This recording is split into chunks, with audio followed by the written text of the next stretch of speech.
Peoples of the world, welcome back to the EDH Community Theater, highlighting real decks played by real people over on our Discord groups and on Spell Table. And today, fellow content creator Original Caeser, works mostly off of Tik Tok, is giving us Giada, Font of Hope, some good old-fashioned Angel Tribal. Before we dive into his list, there's my Discord details, my TikTok details. Caesar's TikTok details will be in the description below. Also be sure to check out the server Many Things and Dungeons & Cardboard. We've got links for that in the description below as well. And of course, Board Game Arena.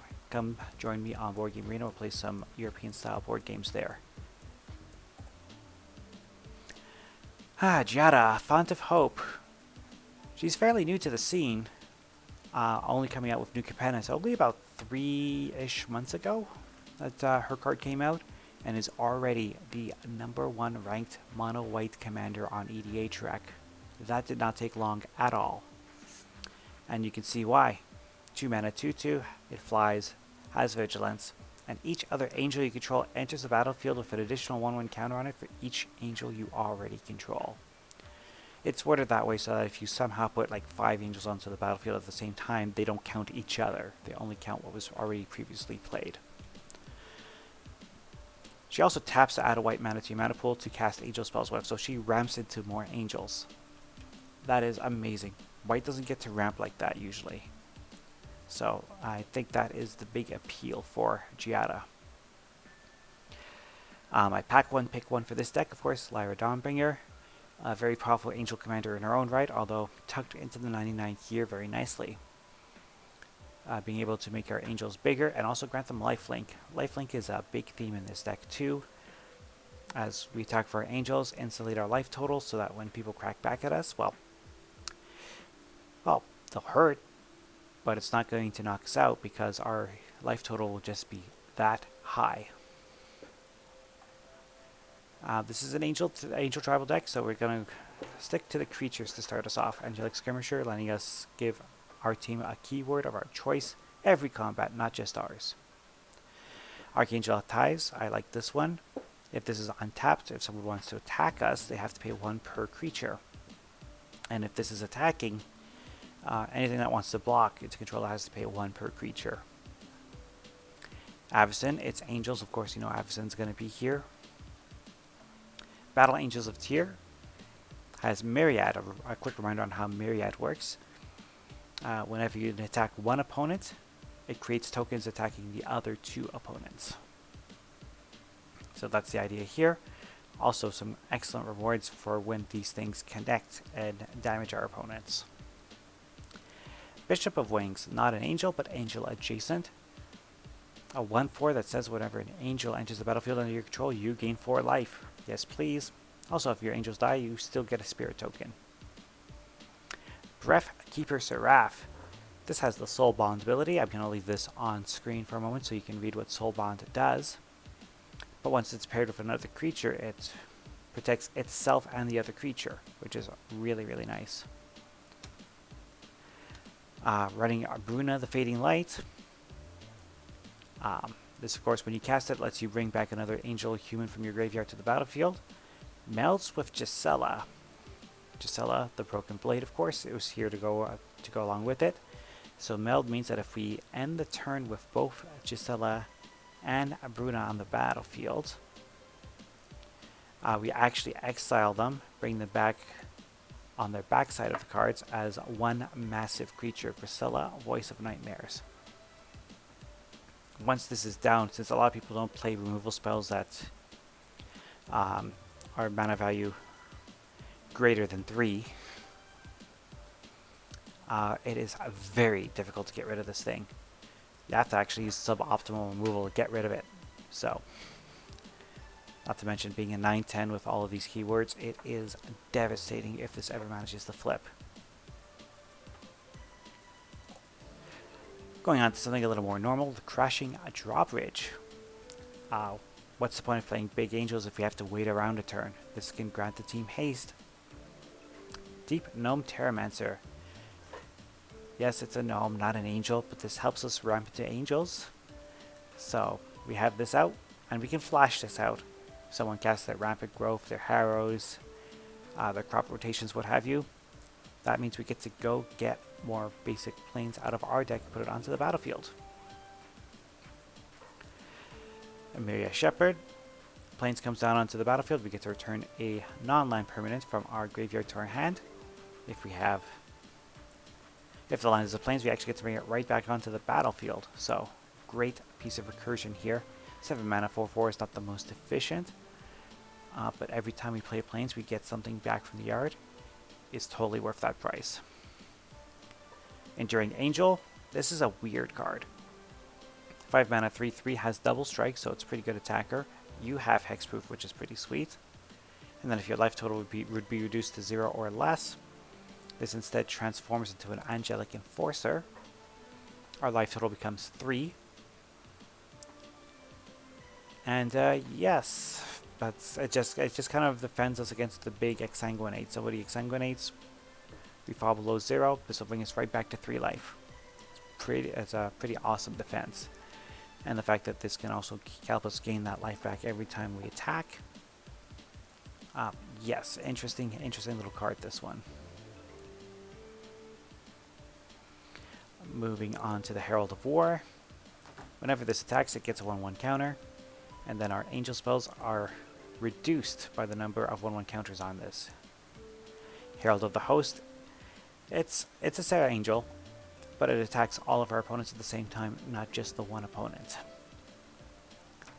Linvala, Keeper of Silence, says activated abilities of creatures your opponents control cannot be activated. That includes things like Llanowar Elves. Mana abilities count too.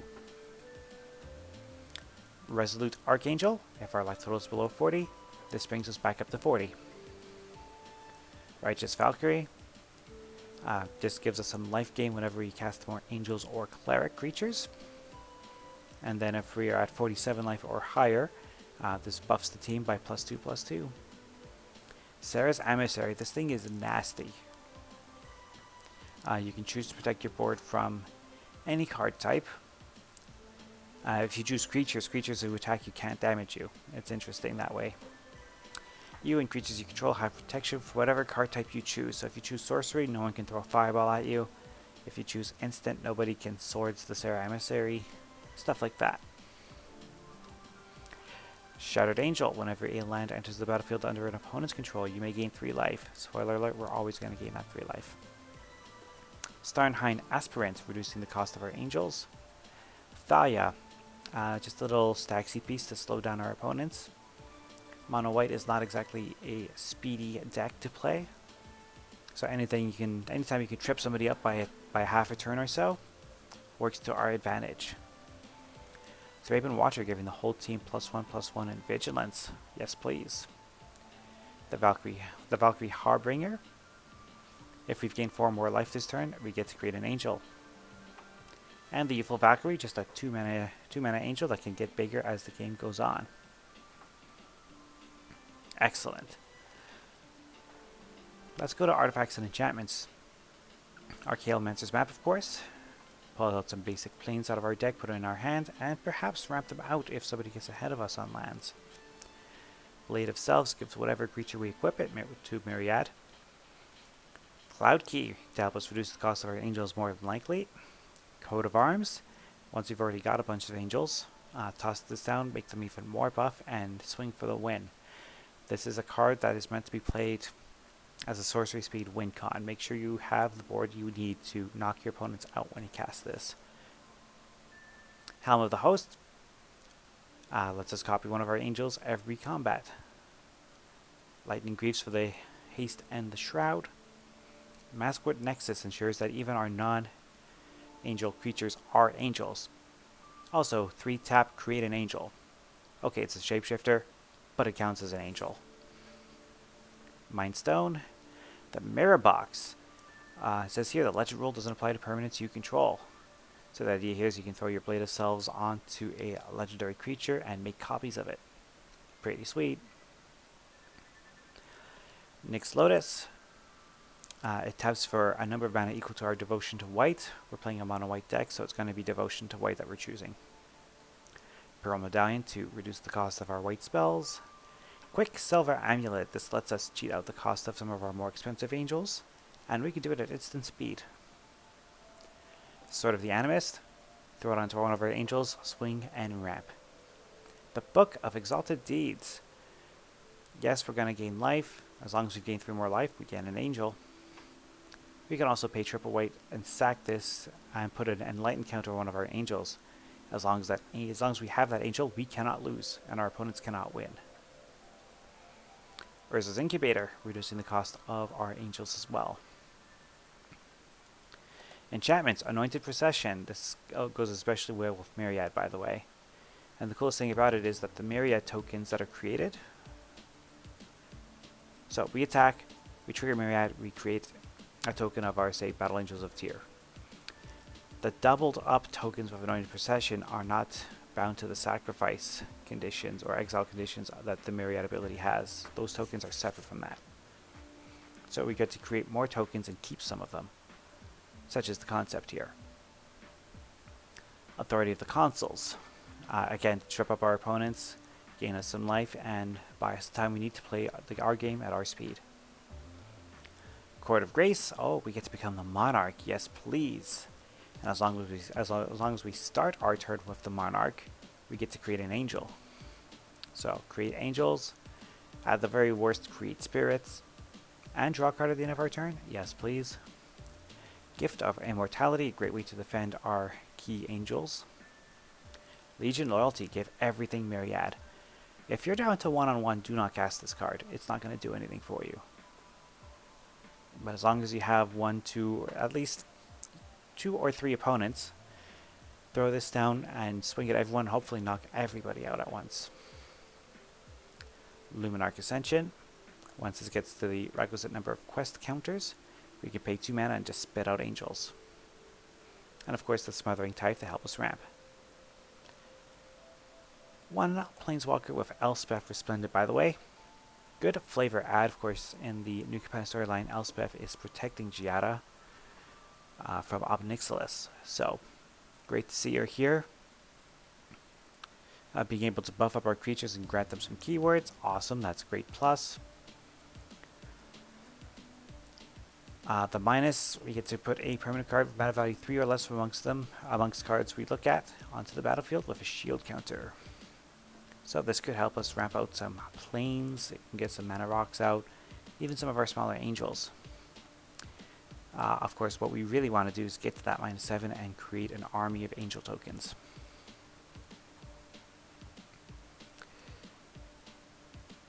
That's artifacts, enchantments, and planeswalkers done. So instants, brave the elements. We're playing mono white. We have a lot of white creatures. So for a single white, choose a color. White creatures you control gain protection from the chosen color. Enlightened Tutor lets us go get our best artifact or enchantment of the moment. Intervention Pact. Somebody swings with us with a humongous creature. We prevent the damage, we gain the life. Yes, we have to pay a little bit of mana at the beginning of the next upkeep. Totally worth it. Path to Exile. Some of the best single target removal out there. Exiles the creature that we hit it with. Rebuff the Wicked. Somebody tries to remove one of our angels. Counter it in mono white, which is pretty solid. Riot Control. Someone's ready to go wide. They cast their Crater Hoof Behemoth and go wide. By playing Riot Control, we not only gain life, but we prevent all damage that would be dealt to us this turn. Not to our opponents. Our other opponents are still getting knocked out. It protects us and only us. Swords to Plowshares, exiles a creature, of course, and Teferi's Protection, of course, to protect us and our board. Sorceries, Entreat the Angels, of course. Ideally, we want to cast this for the miracle cost if we hit it. White X to get X Angels. Gift of Estates, as long as one of our opponents have more lands than we do, we get to pay 2 mana and go get 3 planes from our library, put them into our hand. Idyllic Tutor, go get our best enchantment. Mass Calcify, destroy all non-white creatures. 7 mana, it's definitely a blunt object, as white's kind of still got that reputation of being the worst color of Magic. You're not going to run into another mono white deck randomly. Ravnica War, you are going to run into a lot of multicolored decks, especially thanks to the new Jared Carthelian.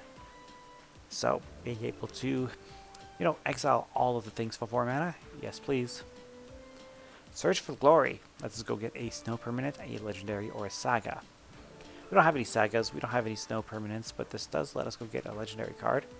And we've got a few legends in the 99 that we can tutor up with this. And Starnheim Unleashed is our last card in the deck. For 4 mana, we get to create a 4/4 angel with flying and vigilance. Or we can foretell it, and if we do, then it's white and XX. So 3 mana to create 1 angel, 5 mana to create 2, 7 mana to create 3, so on and so forth. Scales up depending on where we are in the game. And Caesar, thank you for sharing this particular list. Some of the Gary picks, as I like to call them. Cards that I would have considered for the deck. We love our lifelink, so Shadow Sphere is just another way to ensure that our angels swing in and gain us some life and trigger our life gain rewards. I also like Sword of Truth and Justice specifically here.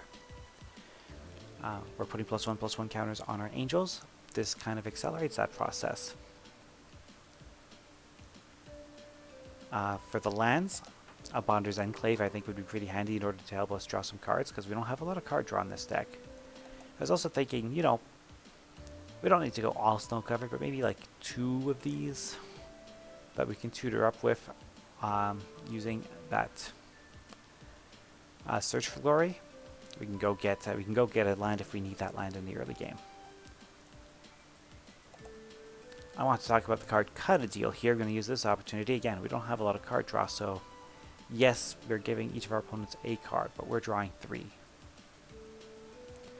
So I think this comes out to being just a touch ahead. Not by much, but in a mono white deck with very little other forms of card draw, this might be something to keep our hands full with. I definitely preferred this over the Secret Rendezvous, that's for sure.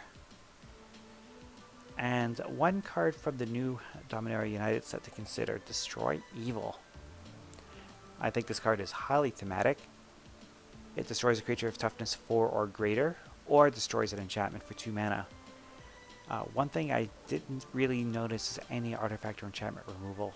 So having something that can, pop an enchantment, I always think is a good idea. But the fact that this is also flexible enough to hit a tougher creature is also handy for us.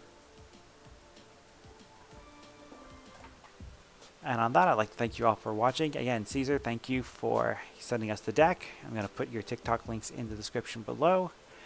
And for anyone who wants to check out more of my content, there's the channel link, and there's a couple of videos here, including some more recent deck techs. And we will see you all again on the next Community Theater. Bye for now.